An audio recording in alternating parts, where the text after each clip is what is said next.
श्री स्वामी समर्थ. जय जय स्वामी समर्थ. स्वामींचं नाव घेऊन मी आजच्या ह्या नवीन व्हिडिओला सुरुवात करते. वर्षातील पहिली पौर्णिमा ही शनिवारी म्हणजे 3 जानेवारी 2026 रोजी आहे. या पौर्णिमेला शाकंभरी पौर्णिमा असे म्हटले जाते. शाकंभरी पौर्णिमा ही पौष पौर्णिमेला असते. शाकंभरी पौर्णिमा ही शाकंभरी देवीला समर्पित आहे. शाकंभरी देवीला बनशंकरी असे देखील म्हटले जाते. देवी भागवत ग्रंथामध्ये हिच्या उत्पत्तीविषयी एक कथा आहे. एकदा खूप मोठा दुष्काळ पडला. लोक अन्न पाणी विना उपाशी राहिली. त्यामुळे अनेकांचा मृत्यू झाला. देवीला या करुणा आली. तिने आपल्या अंगातून असंख्य शाकभाज्यांना उत्पन्न केले. त्या भुकेल्यानांना खाऊ घातले. त्यामुळे अनेक लोक दुष्काळातूनही वाचले. त्यामुळे या देवीला शाकंभरी हे नाव मिळाले. ही अष्टभुजा असून तिच्या 8ही हातात आयुधे आहेत. ती सिंहावर बसलेली आहे. हिच्या पायाखालील 2 हत्ती आहेत. देवीची प्रमुख मूर्तीच्या डाव्या बाजूला बाहुल्याप्रमाणे 4 मूर्ती आहेत. दर शुक्रवारी या देवीची पालखी निघते. पौष सप्तमीपासून पौष पौर्णिमेला शाकंभरी नवरात्र साजरी केली जाते. शाकंभरी देवीची पूजा करण्याबरोबर जर आपण आपल्या परिसरात स्वतःच पालेभाज्या निर्माण करून त्या भोजनात वापरल्या तर त्यामुळे शाकंभरी देवी आपल्यावर प्रसन्न होते. हिंदू धर्मात पौष पौर्णिमेला विशेष धार्मिक महत्त्व आहे. या दिवशी स्नान, जप आणि दान केल्याने अक्षय पुण्याची प्राप्ती होते. या दिवशी आपण पांढऱ्या वस्तू दान करू शकतात. चंद्रदेव प्रसन्न होण्यासाठी तांदूळ, दूध, साखर, पांढरे कपडे आणि पांढरे चंदन दान करावे. तसेच कुंडलीतील चंद्रग्रह मजबूत करण्यासाठी चांदी आणि मोती दान करणे अत्यंत फलदायी मानले जाते. थंडीचा महिना असल्याने गरजू लोकांना गरम कपडे, ब्लँकेट, अन्न आणि फळाचे दान करावे. भगवान शिवाची कृपा मिळवण्यासाठी शिवचालिसाच्या प्रतीचे वाटप किंवा दान करावे. या दिवशी देवीला 60 ते 108 प्रकारच्या भाज्यांचा नैवेद्य दाखवतात. या दिवशी पूजा केल्याने सुख, समृद्धी आणि धान्याची कमतरता भासत नाही. या दिवशी दुर्गा सप्तशतीचा पाठ करावा किंवा ओम शाकंभ्य नमः, ओम ऐं ह्रीं क्लीं शाकंभ्य नमः या देवीचा आपल्याला 108 वेळा मंत्र हा जपायचा आहे. धार्मिकदृष्ट्या हा दिवस अतिशय महत्त्वाचा असल्यामुळे या दिवशी काही प्रभावी उपाय आणि सेवा देखील केल्या जातात. आणि म्हणूनच आज शाकंभरी पौर्णिमेच्या दिवशी प्रत्येक आईने आपल्या मुलांच्या उज्ज्वल भविष्यासाठी मुलावरनं ओवाळून टाका ही एक वस्तू. ही वस्तू ओवाळून टाकल्यामुळे आपल्या मुलांच्या आयुष्यामध्ये असणारे सर्व अडचणी, संकट, विघ्न तर दूर होणारच आहेत. पण आपल्या मुलांवर कधीही कोणत्याही प्रकारचं वाईट संकट येणार नाही. त्यांची प्रत्येक क्षेत्रामध्ये भरभरून अशी प्रगती होणार. तर ती कोणती वस्तू ओवाळून टाकायची, कोणत्या वेळेत ओवाळून टाकायची त्याबद्दल सविस्तर आणि महत्त्वाची अशी माहिती मी तुम्हाला या व्हिडिओमध्ये देणार आहे. तर व्हिडिओ पूर्ण पहा आणि जर तुम्ही माझ्या चॅनलवर नवीन असतील तर चॅनलला सबस्क्राईब करा.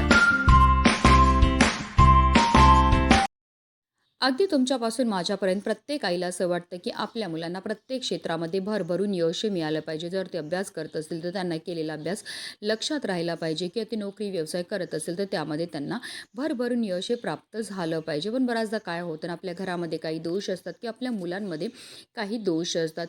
त्यामुळे सुद्धा त्यांना कोणत्याही क्षेत्रामध्ये यश मिळत नाही. ते मेहनत तर करतात, कष्ट तर करतात, पण त्यांच्या कष्टाला त्यांच्या नशिबाची साथही मिळत नाही.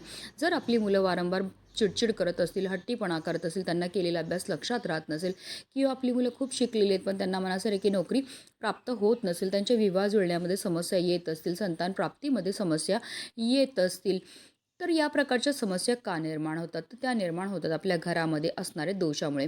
जर आपल्या घरामध्ये वास्तुदोष असेल, पितृदोष असेल किंवा कुंडलीमध्ये राहू, केतू, शनी, मंगळ ग्रहाचे दुष्प्रभाव असतील किंवा आपल्या मुलांना नजर लागलेली असेल तर त्यामुळे सुद्धा या प्रकारच्या समस्या आपल्या मुलांच्या जीवनामध्ये उद्भवत असतात. आणि या काही विशेष तिथी आहेत. या तिथींना जर आपण काही प्रभावी उपाय केले तर त्यामुळे निश्चितच या सर्व दोषांपासून मुक्तता मिळण्यामध्ये मदतही मिळत असते. तर आता हा उपाय आपल्याला कधी करायचा? तर हा उपाय आपल्याला आज संध्याकाळी 6 वाजल्यापासून 7:30ची जी वेळ असते ती माता लक्ष्मीची आगमनाची वेळ असते. त्या वेळेमध्ये जर आपण काही प्रभावी उपाय केले तर त्यामुळे माता लक्ष्मी ही प्रसन्न होते आणि तिचं अखंड आगमन आपल्या घरामध्ये होत असतं. पण आता काही कारणास्तव जर तुम्हाला या वेळेमध्ये हा उपाय करणं शक्य नाही झालं तर अगदी रात्री 12 वाजेपर्यंत सुद्धा तुम्ही हा उपाय जो आहे तो करू शकतात.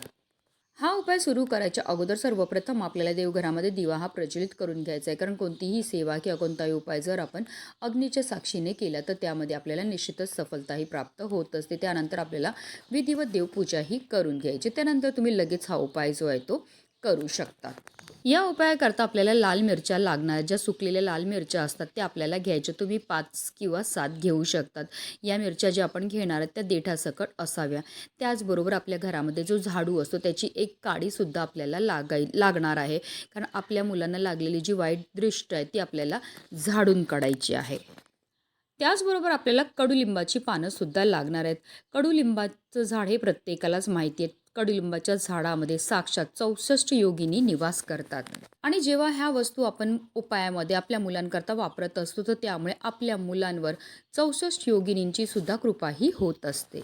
तसेच आपल्याला थोडंसं खडेमीठसुद्धा घ्यायचं आहे. खडेमीठ हे आपल्यामध्ये असणारी जेवढी पण नकारात्मकता, इडापिडा, नजरबाधा दूर करण्याकरता अतिशय प्रभावी मानला जातो. तसेच आपल्याला थोडीशी पिवळी मोहरीसुद्धा घ्यायची आहे. पिवळी मोहरीसुद्धा आपल्यामध्ये असणारी जेवढी पण नकारात्मकता, इडापिडा, नजरबाधा, करणेबाधा दूर करण्याकरता अतिशय प्रभावी मानली जाते. आता या सर्व वस्तू जे आहेत त्या आपल्या उजव्या हातामध्ये आपल्याला घ्यायच्या आहेत. आता आपल्या मुलांना पाटावर बसवायचं. बसवताना त्यांचा चेहरा जो आहे तो दक्षिण दिशेला होणार नाही याची आपल्याला आवर्जून काळजी घ्यायची आहे. आणि आपल्या मुलांच्या डोक्यापासून पायापर्यंत 7 वेळा आपल्याला या वस्तू ज्या आहेत त्या उतरवायच्या आहेत. उतरवताना आपल्याला बोलायचं, आल्या गेल्याची, घरची, दारची, कोणाची कुठल्याही प्रकारची चांगली वाईट नजर लागलेली असेल तर ती निघून गेली पाहिजे आणि माझ्या मुलांची मोठ्या प्रमाणामध्ये प्रगतीही झाली पाहिजे. अशा रीतीने आपल्याला बोलायचं आणि मुलांच्या डोक्यापासून पायापर्यंत 7 वेळा आपल्याला उतरवून टाकायचं. आणि त्यानंतर या वस्तू ज्या आहेत त्या आपल्याला चुलीमध्ये जाळून टाकायच्या. तर तुम्ही गावा साईडला राहत असेल, तुमच्याकडे चूल पेटवत असतील तर आवर्जून आपल्याला या वस्तू ज्या आहेत त्या चुलीमध्ये जाळून टाकायचे. पण आता तुमच्याकडे चूल नाही आहे, तुम्ही गावा साईडला राहत नाही, मग काय करायचं? मग एक भांडं घ्या. त्यामध्ये तुम्हाला 4 ते 5 वड्या भीमसेनी कापूरच्या ज्या आहेत त्या प्रज्वलित करायच्या आणि त्याच्यामध्ये या वस्तू आपल्याला टाकायच्या आणि आपल्याला या वस्तू ज्या आहेत त्या जाळून टाकायच्यात. लक्षात ठेवा, या वस्तू आपल्याला फेकायच्या नाहीत. या वस्तू आपल्याला जाळूनच टाकायच्या. जेव्हा अशा वस्तू आपण जाळतो तर त्यामुळे आपल्या मुलांमध्ये असणारी जेवढी पण वाईट नजर लागलेली असते ती निघून जाते आणि आपल्या मुलांची भरपूर मोठ्या प्रमाणामध्ये प्रगतीही व्हायला लागते. शाकंभरी पौर्णिमेच्या दिवशी हा उपाय करण्याला विशेष महत्त्व हे दिलं जातं. हा उपाय केल्यामुळे आपल्या मुलांमध्ये भरपूर प्रमाणामध्ये प्रगतीही व्हायला लागते. म्हणूनच व्हिडिओ जास्तीत जास्त लोकांपर्यंत शेअर करा. श्री स्वामी समर्थ. जय जय स्वामी समर्थ.